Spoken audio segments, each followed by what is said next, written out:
Good morning, everybody. Dave and I are headed on down here to Chaweng, to the beach. I'm gonna go ahead and take a walk. He's actually gonna do a little jogging, and we're finally back on Koh Samui.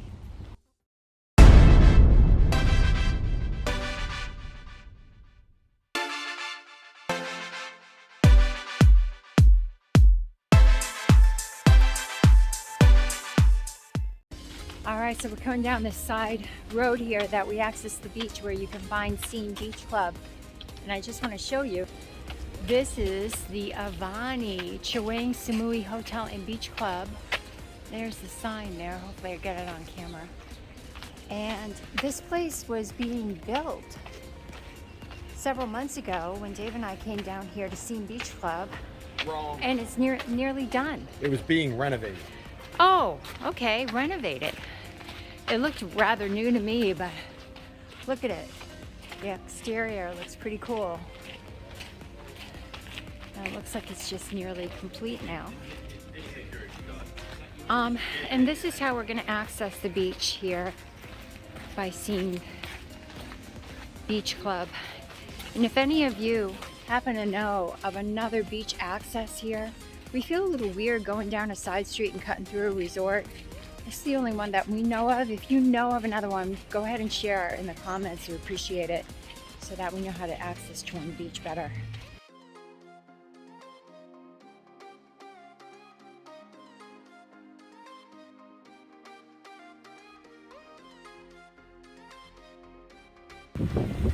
There he is. I don't know which way to go first. I think I'm gonna go that way. I think whichever way you choose is a good direction, because it's beautiful either way. I'm gonna go this way. Okay, I think I'm gonna follow you.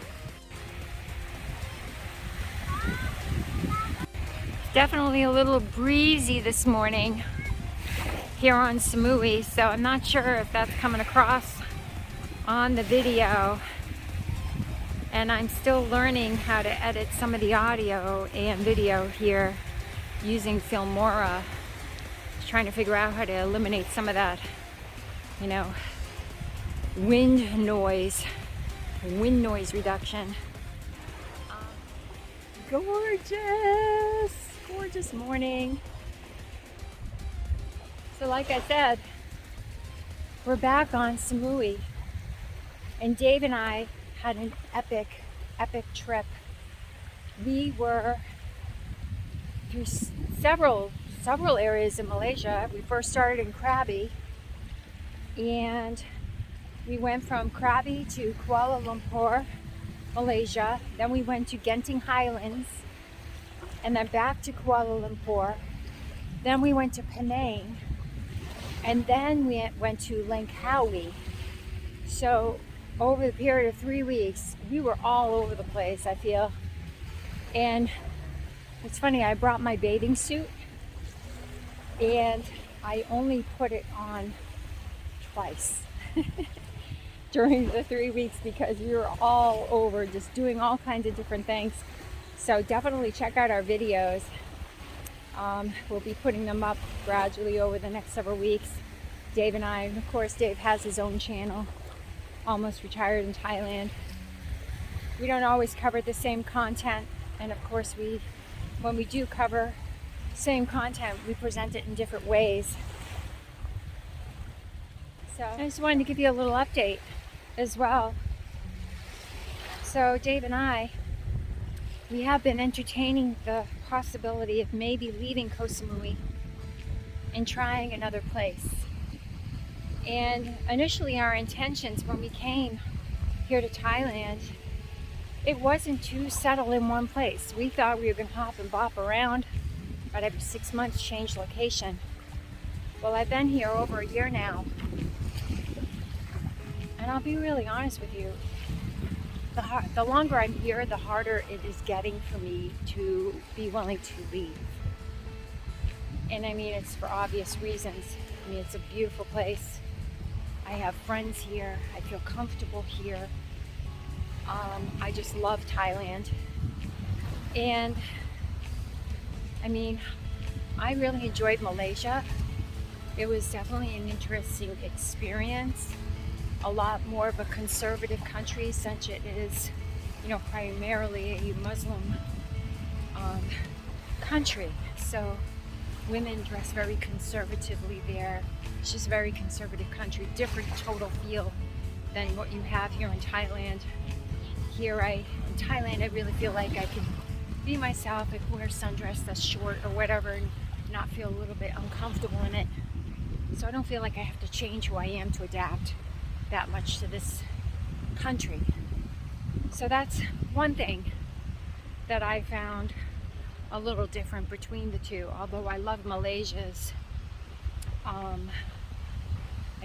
You go there, everybody essentially speaks English. That was fantastic. It made it very easy to communicate with everybody, have conversations with foreigners there. And it was definitely very much more modern.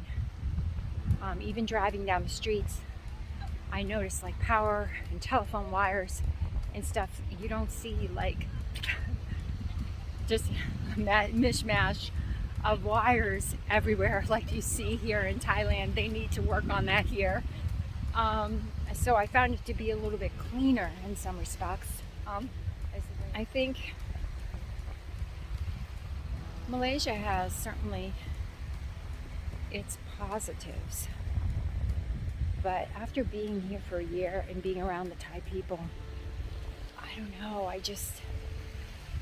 I love the Thai people, and I don't know if I can leave here. I really don't. So we even considered maybe leaving, going to Malaysia. We do have a dog, which makes things a little bit more complicated. However, I'm sure I could figure that out and how to import her there. But I think for now we're going to be staying definitely in Thailand. But are we staying here on Samui? We're on the fence. Not quite sure what we should do because I truly love it here. And the fact is, if I'm alone here, I need to be comfortable here because Dave leaves for periods of time that can be kind of long. And so, I don't know, do we go to Hua Hin? Hua Hin's really great. A little bit bigger, may have more things for us to do there. I know one person that lives over there, so I wouldn't be completely alone. But yet, do I want to leave all of this? And yeah, they have beaches, but it's just not the same.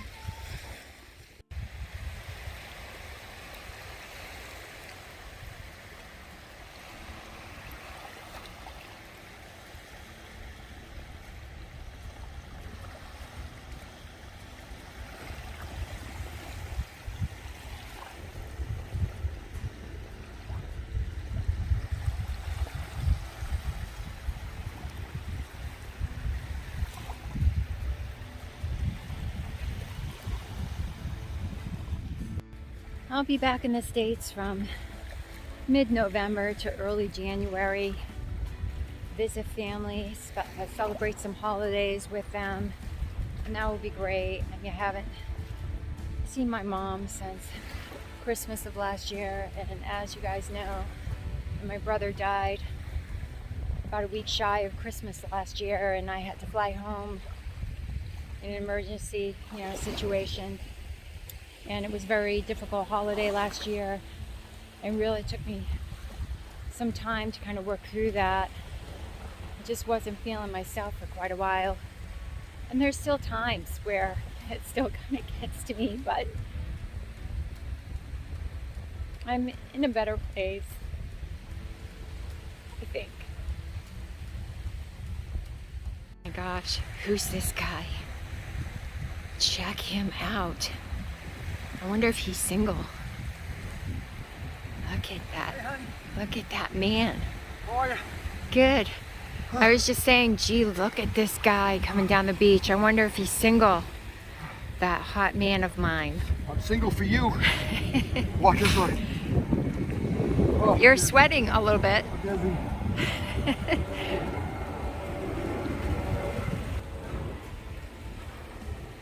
So I used to run like a crazy person, and I'm still hopeful, maybe by next year.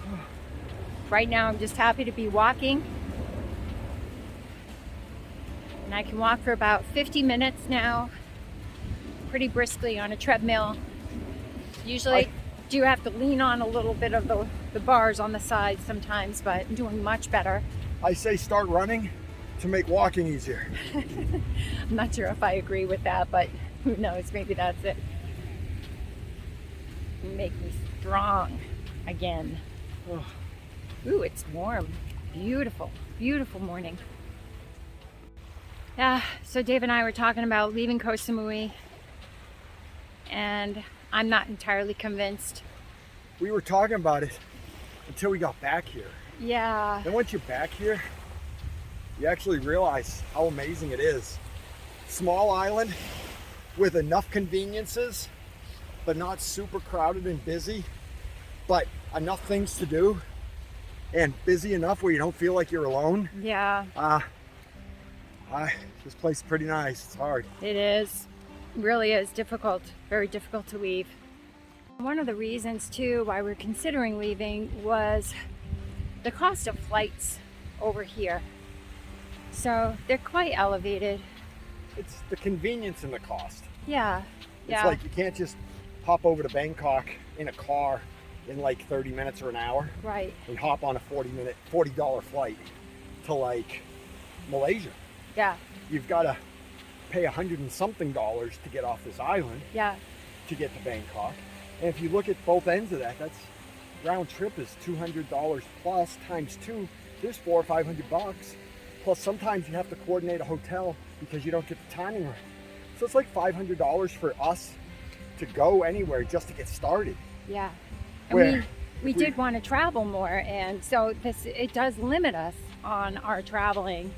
However, I mean, when you come, we usually take off for several weeks at a time. So in a way, it's like the hotels are pretty cheap. But it would be nice to just hop on a plane and go somewhere for 3 days. Yeah. Yeah. And Malaysia, oh my gosh, the prices of the flights were so reasonable out of there. Fly so many places. Incredible. For like $20 or $30 or $40. Yeah. So if we were on the mainland. So we're going to start looking at Suratani Airport, which is, you know, the mainland plus a transfer, like a shuttle or a taxi. It may be a lot more cost effective, allowing us to go a lot more places with just a little bit of an inconvenience of like an hour or two. Yeah. So we're going to explore those options. Lots to think about.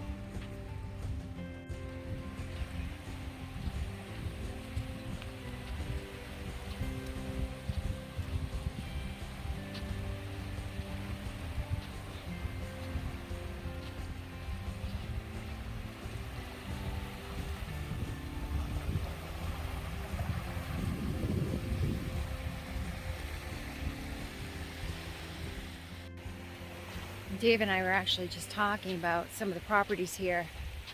And no, you can't own a home outright here. Our friend Brian McKay over at Siam Real Estate here in Chaweng, fantastic resource if you're looking to try and purchase here a property, but you have to, create a business, and you go into partnership with a Thai, and then you have to lease back the land.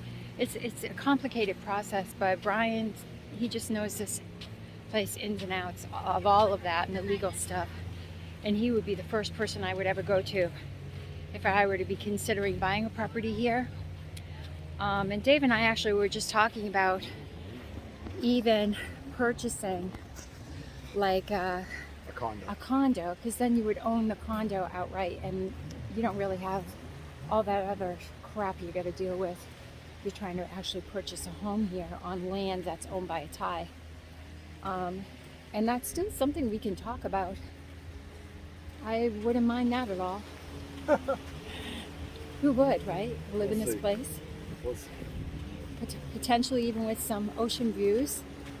Oh, potentially? It would have to be. Yeah, we would have to have that, I think. So the food in Malaysia, hit or miss for me. It was diverse. We had some good meals. We had a phenomenal Japanese meal. We had a phenomenal Vietnamese meal. Yeah. We had an unreal Korean meal. Yeah. And we had an Indian meal. But that was in Krabi. We had that in Krabi, Thailand, but I'm sure we would have had equally good in Malaysia. I think, yeah, you just kind of need to know the places to go because there's so many places. I mean, Penang was so diverse and the places you could eat. And it's kind of like one of those things, even like when we were in Langkawi, we would drive down the road. We just didn't know where to go. So look at though. Our complaints about the food in Malaysia, it's crazy for it to be a complaint. We had 4 of the best meals we've ever had in our whole life in Malaysia. Yes. But by the end, we were craving Thai food. And we did everything we could not to eat Thai food in Malaysia. We did. We had a couple of restaurants right across from our hotel that were Thai. And we were entertaining the thought of eating over there. We're just missing Thai food so much. But that's the very first thing we did yesterday when we got on this island. Unpacked a bit. And then we went to Captain Samui. Which, here.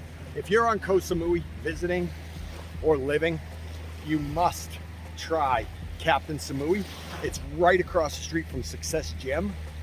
And we get the Penang shrimp, we get the Penang chicken, we get the papaya salad, we get the morning glory, plus everything else we've ever had has been phenomenal. Not just good, it's been great at a price that you want to spend money on. Fried sea bass. Oh my gosh. So the food is so good. The gentleman over there is so nice. He's so nice. We love going in there, chit-chatting with him. Let's tell you how much we like it. It was the last place we ate at when we left Koh Samui, and it was the first place we went to when we came back. Yeah. So take our word for it. It's good. Yeah, it's really good, and it's super convenient to where we're living too. We just come down the hill and head towards the mall, and it's right there for us. And there is no American spelling on the word, the sign. It is not Captain Samui. You just have to know it's directly Look for the blue anchor. Directly across from Success Gym. Yeah, blue anchor on the sign, and you'll be in the right place. Great place, guys. Give them some business. I'm sure they would appreciate it. And when you do pop into Captain Samui, make sure you mention that Kimberly and Dave from the US, frequent customers, sent you, okay? All right, we're heading back to the car.